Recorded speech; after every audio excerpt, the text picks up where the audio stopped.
¿Qué haremos cuando se nos caiga el sesgo y despertemos del sueño de una deseada libertad, teniéndonos que enfrentar a la cruda verdad?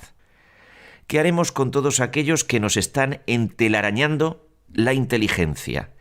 ¿Qué haremos con todos esos hombres que no paran de inocularnos tonterías? Crítica es una palabra que viene del griego antiguo críticos, que significa literalmente discernir, separar, en el sentido moderno de definir o delimitar algo. En este caso, lo que está siendo objeto de crítica, más allá de las connotaciones negativas que actualmente se desprenden del uso o el mal uso que se hace de esta palabra. Se trata, por tanto, de una crítica parcial del canal, pero crítica completa con arreglo a la parte que nos atañe.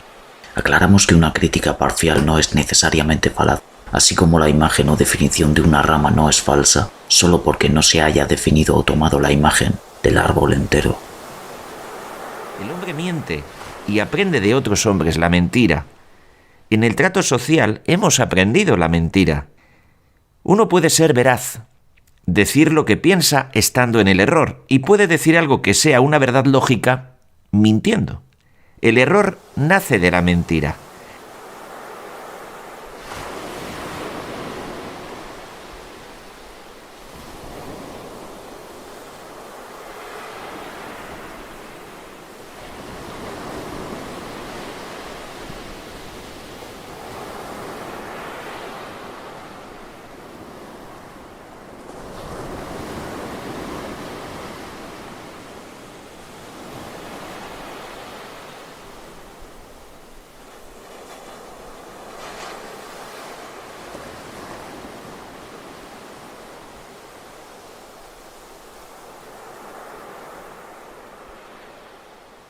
Si los hombres fuésemos como la naturaleza, verídicos siempre, si nunca mintiéramos ni por omisión ni por comisión, es decir, ni falseando la verdad ni callándonosla, El que censura está falseando la verdad, en tanto que impide que una información que puede ser reveladora para otro se conozca. Estos son los hechos, que después de que nuestros comentarios hubieran sido eliminados, comenzaron a aparecer nuevas publicaciones en dicho canal señalando que mucha gente no se había dado cuenta de la existencia de una nota en la caja de descripción en donde presuntamente se aclaraba que el texto original pertenecía al mencionado escritor, añadiendo que el canal estaba preparando un homenaje a Unamuno para reivindicar su memoria. Estos son los hechos.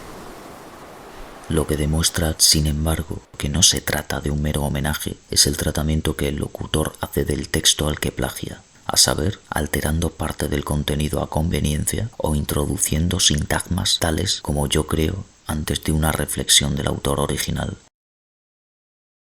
y yo digo que más vale el error en que se cree que la realidad en que no se cree, porque no es el error, sino la mentira lo que mata el alma.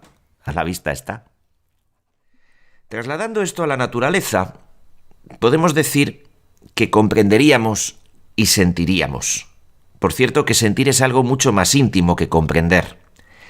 Y digo que sentiríamos y comprenderíamos, por ejemplo, que no hay distinción alguna entre la realidad y lo que como tal se nos aparece, porque la naturaleza nos habla pensando o nos piensa hablándonos. Basta aplicar un poco la lógica para entender que sí es cierto lo que tú sostienes. Entonces, ¿por qué eliminas un comentario que está diciendo exactamente eso? No tiene sentido. La historia la inventaste después. Pero primero vamos a aprender un poco quién es este hombre y qué dice.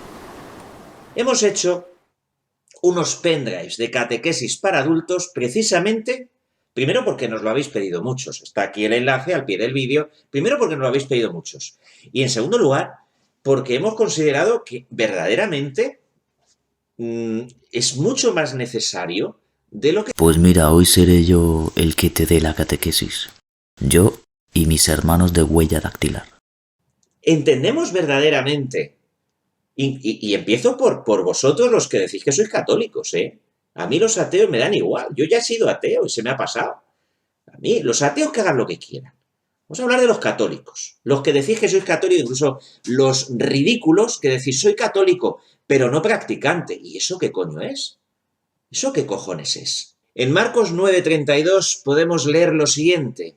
Pero ellos no entendían lo que les decía y no se atrevían a hacerle preguntas. Unamuno decía que había que cuestionárselo todo, aun a riesgo de ser inoportuno. Si uno busca Evangelio de San Marcos 9:32, leerá lo siguiente. Ellos no entendían estas palabras, pero tenían miedo de hacerle preguntas. Recalco lo de tenían miedo, porque se supone que un cristiano no tiene miedo. Y sin embargo aquí tienen miedo hasta los discípulos de Jesús, cosa de todos archiconocida. Pero ellos no entendían lo que les decía y no se atrevían a hacerle preguntas. Resulta curioso que en cualquier versión de la Biblia uno encontraría las palabras que yo acabo de leer. Resulta más curioso que nuestro amable catequista haya escogido precisamente unos versículos alterados. Pero aún resulta más curioso que este cambio solo se encuentra en la nueva versión internacional de la Biblia. Dejando aparte disquisiciones gramaticales, se hace claro para cualquiera que quien no se atreve a algo es porque tiene miedo. Pero por supuesto, un cristiano no tiene miedo. Hemos hecho unos pendrives de catequesis para adultos precisamente, primero porque nos lo habéis pedido muchos. Está aquí el enlace al pie del vídeo. Primero porque nos lo habéis pedido muchos. Habrá que creerte. Y en segundo lugar, porque hemos considerado que verdaderamente es mucho más necesario de lo que parece. Porque 2000 años después de Cristo, estamos exactamente igual que lo que dice Marcos. No entendemos lo que nos dice y no nos atrevemos a hacer preguntas. Yo me pregunto, ¿cuántas versiones de la Biblia se han editado en los últimos 20 años? En los últimos 50, 80, 100, 200, en los 1000 y 1500 años que nos preceden. ¿Y cuántos cambios en cada versión? ¿Cuántos cambios sin el concurso de toda la comunidad? Hasta llegar al primer foro de Davos paleocristiano, donde se excluyeron textos que hoy no se enseñan, porque se los considera apócrifos, es decir, fuera del canon establecido, lo que significa que no tiene ninguna autoridad. Una cosa es creer en Dios, tener fe en Cristo y en su mensaje, y otra muy diferente es tener fe en los que dicen hablar por Dios y por Cristo, ya sean católicos, ortodoxos o protestantes. ¿Quién puede fiarse de tales hombres cuando constantemente están dando pruebas de su deshonestidad? Aquí la experiencia es quien me da la respuesta, pues los que confían a toda costa son los que tienen miedo o los que no se atreven a desconfiar, a hacerse preguntas. Seamos claros, ¿quién puede considerar más fiable un texto que ha sido revisado innumerables veces a lo largo de 2000 años, más aún sin saber cuál fue el origen real de las primeras versiones, o quién las escribió, por muy canónicos que sean? Esa es una frase que se repite en muchos ámbitos. No es canon, no es de marca, no es auténtico. Auténtico viene del griego antiguo y significa investido de autoridad. Para que algo sea auténtico se necesita primero que alguien diga que es auténtico. Pero ¿quién dio autoridad a ese hombre? ¿Quién, por así decirlo, dictó que ese hombre era auténtico? Y me pregunto si estoy yendo demasiado lejos cuando afirmo sin una sombra de duda que hasta el día de hoy hombres falsos en nombre de autoridades falsas han estado contaminando fuentes que algún día pudieron ser potables, no solo en el ámbito religioso, sino en los ámbitos civil, jurídico y hasta filosófico, cuyas márgenes, además en tiempos pretéritos, estaban tan difusas. Últimamente, cuando leo a Marco Aurelio, o a Estrabón, o a quien sea, me entristece pensar que esas palabras en las que sin descanso escarban mis ojos en busca de alguna verdad más honda y recóndita, pudieron no haber sido escritas tal y como se me presentaban, aunque su sentido fuera similar. Pues ya hemos visto que basta cambiar una sola palabra para desviar irremisiblemente el sentido de lo que se ha dicho. Y entonces, cuando oigo que alguien dice, deberías leer más y así serás libre, sobre todo si lo dice con jactancia, no puedo evitar pensar que me está engañando o que él mismo es más esclavo de lo que se imagina. Y sin embargo tampoco puedo evitar seguir leyendo y ver lo que pasa. No nos atrevemos a hacer preguntas. Y hacemos el tonto más tonto. Vamos a ver. Nos llamamos seguidores de Cristo. Bautizamos a nuestros hijos. Les llevamos a hacer la primera comunión y luego permitimos que celebren Halloween. Dicen que Jesucristo dijo, Dios no quiere sacrificios, prefiere que seas misericordioso. Dios no quiere rituales y fingimientos. Dios quiere que ames a tu prójimo, es decir, al que está cerca de ti. ¿Quién puede hoy estar cerca de nadie cuando todo son barreras, chantajes y prohibiciones? ¿De verdad la salvación de un alma estriba en algo tan trivial como una fiesta de disfraces? Me pregunto qué pensaría Unamuno, aunque creo que tú ya lo sabes. Y algunos decís, bueno, es que es una fiesta de disfraces, los niños no se enteran, no tiene la menor importancia. ¿Perdón? Vamos a recapacitar, vamos a ver. Para empezar, nos ocurre que habiendo nacido y habiendo vivido siempre delante, a lo mejor, pues de una catedral, nos hemos acostumbrado tanto a la catedral que ya no le damos importancia y cuando vemos ahí a unos turistas que le echan fotos como tontos, maravillados, decir, ¡jo, qué catedral, qué gótico todo! Espérate que el predicador hace también parábolas. Anda, échale un cable, Arturo. Mira, si una planta la tiras de ella para que crezca más rápido, la arrancas. Gracias. Y se seca. Sí, gracias. Decimos, esto es que mira, si es la catedral de mi ciudad. Es decir, no valoramos lo que tenemos. No valoramos lo que tenemos. Siguiendo tu recomendación de que hay que atreverse a preguntar, yo me pregunto, ¿por qué te esfuerzas tanto en fingir que no estás leyendo? Y tenemos ya que reconocer que el mensaje de Jesús sigue siendo, incluso para los cristianos... No me digas que tienes que leer tus apuntes para recordar cuál fue el mensaje de Jesús.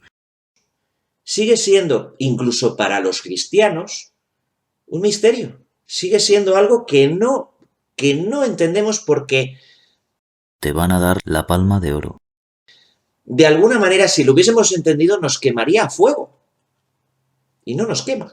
Vamos a ver.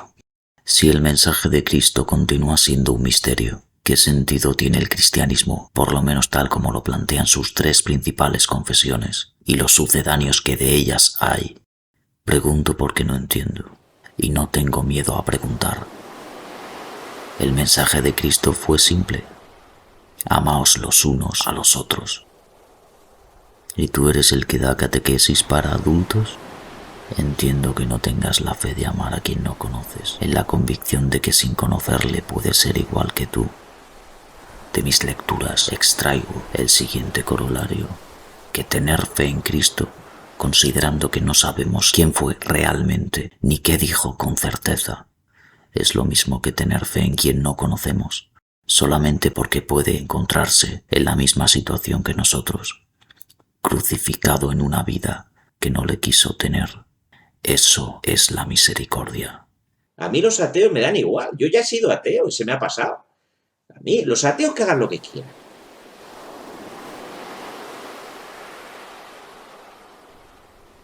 Vamos a hablar de los católicos. Los que decís que sois católicos, incluso los ridículos que decís soy católico, pero no practicante. ¿Y eso qué coño es? ¿Eso qué cojones es? Si hay algún misterio no puede ser otro que ese. Y Unamuno lo conocía, aunque no lo expresara del mismo modo que yo.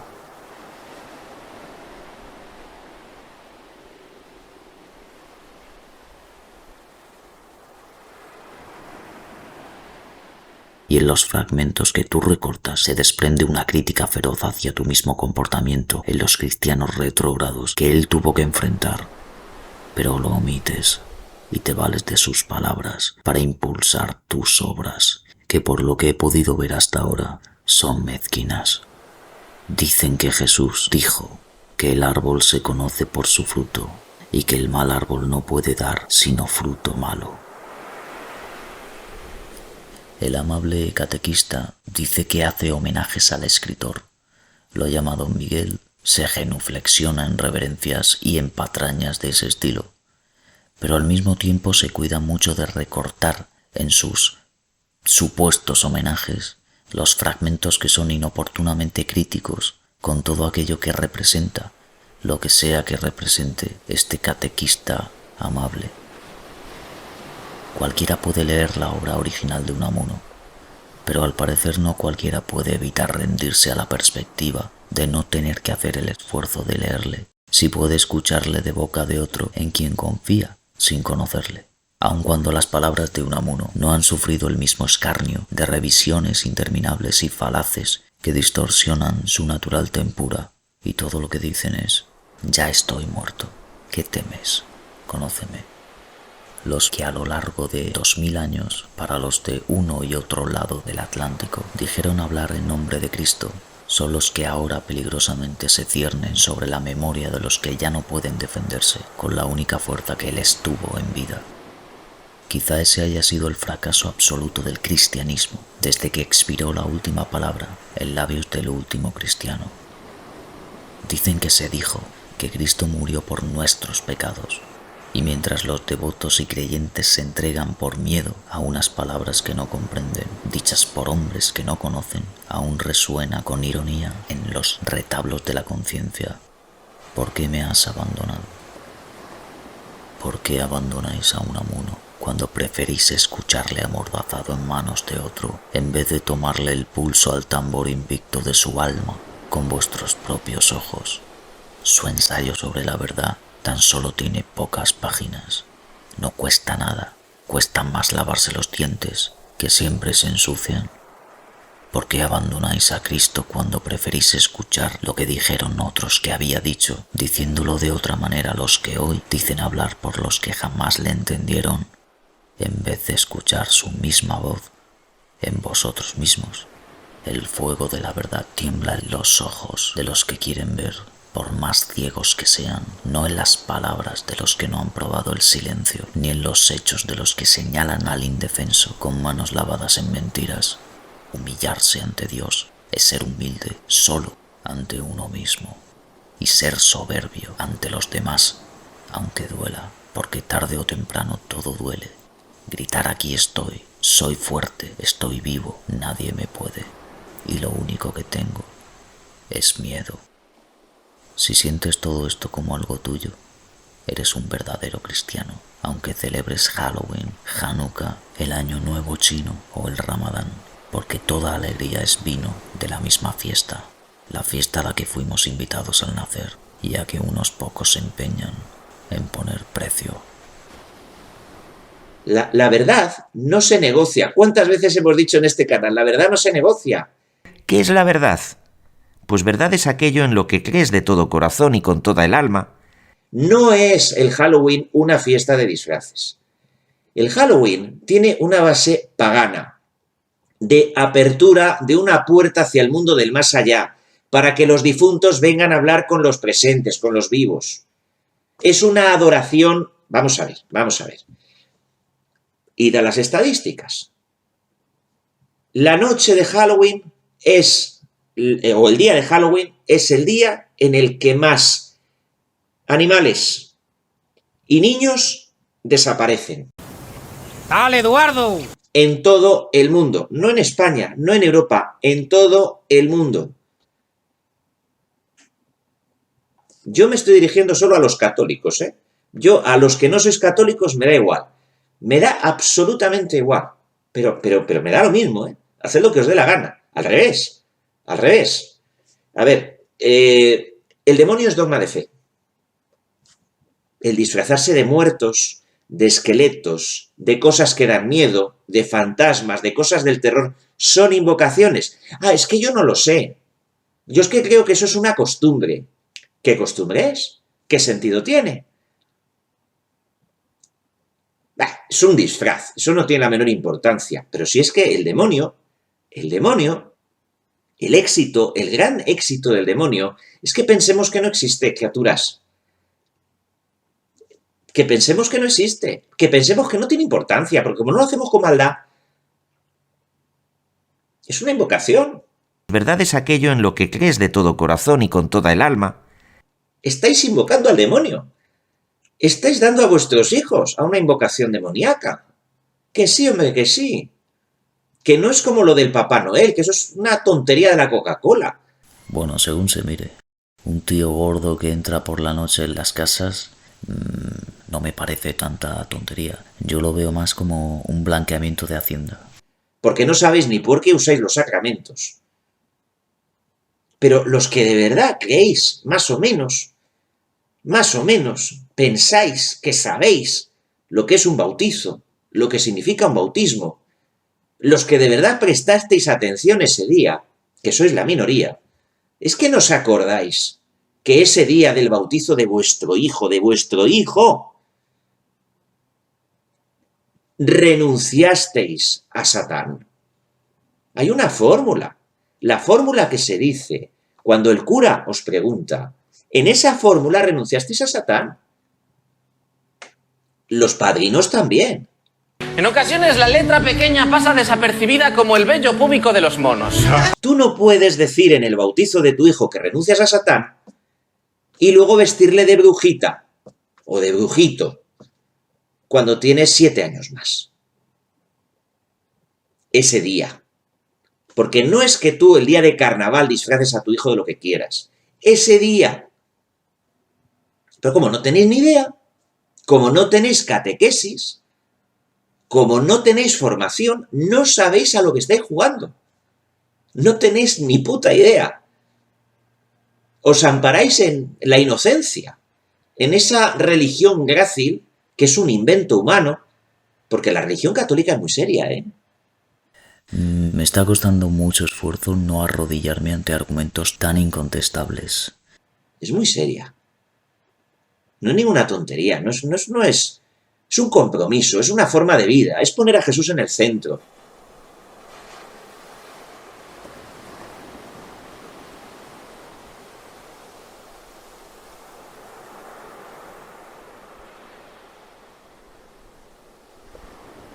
Porque luego pasan cosas.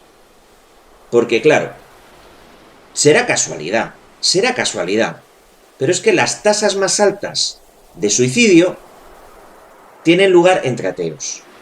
Y ahora, de ese mundo sajón, de ese mundo que cogía a los indígenas y los esclavizaba, los mataba, los degollaba, los quemaba vivos, los esclavizaba, esos traidores a la humanidad, esos sinvergüenzas, esos inhumanos, os exportan la adoración del demonio, que es la que tienen, y os lo coméis. Es que a mi niño le gusta disfrazarse. Pues que se disfrace en carnaval. Los carnavales, y el Día de los Inocentes también, tienen raíces paganas, en la Saturnalia y Lupercalia romanas, donde por supuesto se realizaban sacrificios. ¿Eso no es adoración del demonio? Pregunto. ¿Por qué desaparecen animales? ¿Por qué es el día que más profanaciones se realizan en iglesias y en tumbas y en cementerios? Si es inocente, si la fiesta es inocente, ¿por qué pasan esas cosas? Porque no es inocente. Buscad, vosotros que os gusta buscar por internet, buscad los calendarios satánicos. ¿Qué es lo que se hace el día 1? La víspera de Todos los Santos, 31 de octubre, el Día de Todos los Santos, 1 de noviembre, y la conmemoración de los difuntos, 2 de noviembre, son festividades cristianas, así como la Navidad y la Semana Santa.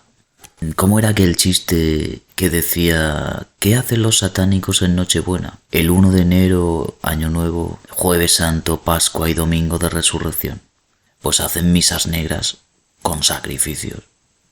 Si la fiesta es inocente, ¿por qué pasan esas cosas? Vale, se acabó ya la tontería.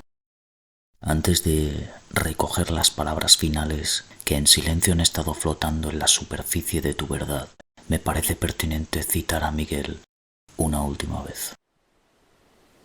Las olas de la historia, con su rumor y su espuma que reverbera al sol, ruedan sobre un mar continuo, hondo, inmensamente más hondo que la capa que ondula sobre un mar silencioso y a cuyo último fondo no llega el sol.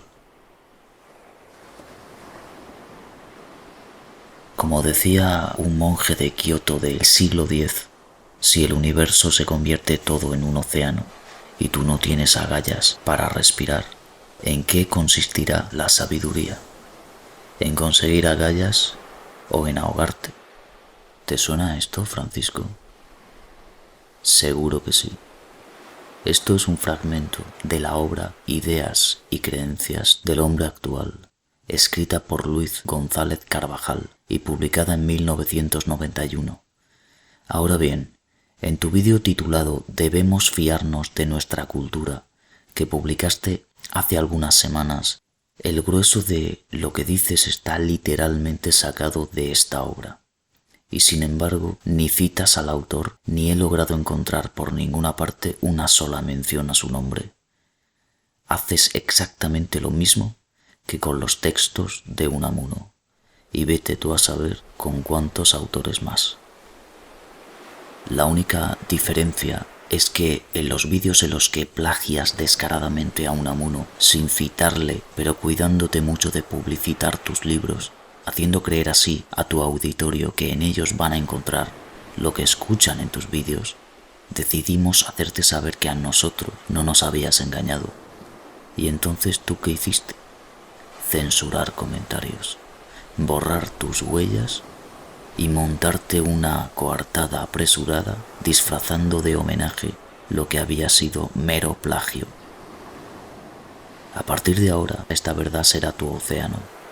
Y según lo veo yo, tienes dos opciones: que te salgan agallas o dejarte ahogar. ¿Qué haremos cuando se nos caiga el sesgo y despertemos del sueño de una deseada libertad, teniéndonos que enfrentar a la cruda verdad?